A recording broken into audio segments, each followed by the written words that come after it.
Sa Hunyo o sa Hulyo, posibleng simulan ang pangmatagalang rehabilitasyon ng Maharlika Highway. Pero bago po yan, target maayos ang mga lubak at baku-bakong bahagi ng kalsada para sa Semana Santa. Saksi si Joseph Moro. Sa dami at lalim ng mga lubak, hindi uubra ang mabilis na pag-andar sa bahaging ito na Maharlika Highway sa Samar. Ininspeksyon niya ni DPWH Secretary Vince Dizon nitong unang linggo ng Pebrero. Hindi na nga highway, dirt road, halos. Ang gagawin ng mga butas, ang takbo natin, halos 5 kilometers an hour siguro. Maharlika Highway ang pinakamahabang kalsada sa bansa na itinayo noong dekada 60. Lampas 3,000 kilometro mula Lawag, Ilocos Norte sa Luzon, itatawid ng Roro at magpapatuloy sa Eastern Visayas bago muling itawid ng Roro mula Caraga patungo sa Zamboanga City.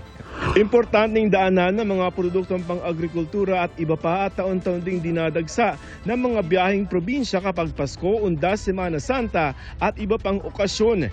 Pero sa inspeksyon ng DPWH, tila napabayaan ang ilang bahagi nito. At ngayon magsisemana Santa na naman, pinamamadali ng DPWH ang pag-aalis ng mga obstruction o harang sa daang Maharlika, kasabayan ng pansamantalang pagtatapal at pagbabantay ng mga baku-bakong bahagi hanggang sa katapusan ng Marso.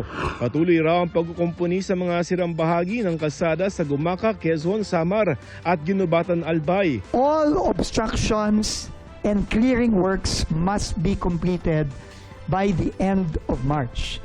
Yung mga nakita nyo ongoing kanina, yung reblocking, yung mga trabahong ginagawa dyan sa drainage, sa tawag dito, sa pag-aasfalto, tapos na. At pagdating ng Holy Week, pag nagsimula na magbiyahe mga kababayan natin, clear yan.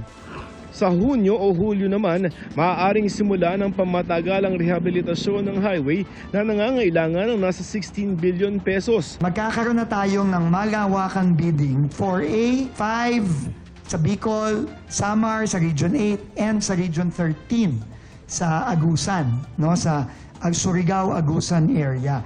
Kasi yun ang information natin na yan ang pinakamasasamang area.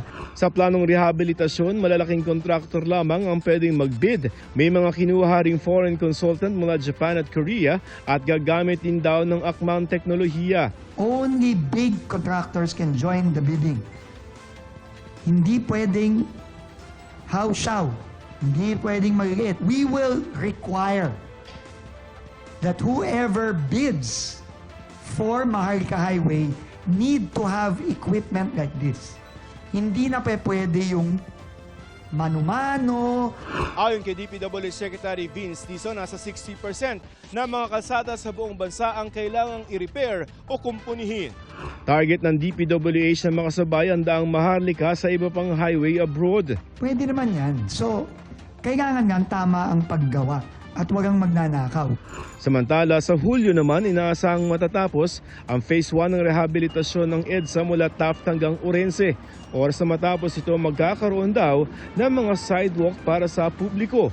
Pinag-aaralan ng DPWH kung pwede ang maghapon at magdamag na rehabilitasyon sa Semana Santa dahil walang masyadong tao sa Metro Manila. Para sa GMA Integrated News, ako si Joseph Morong, ang inyong saksi.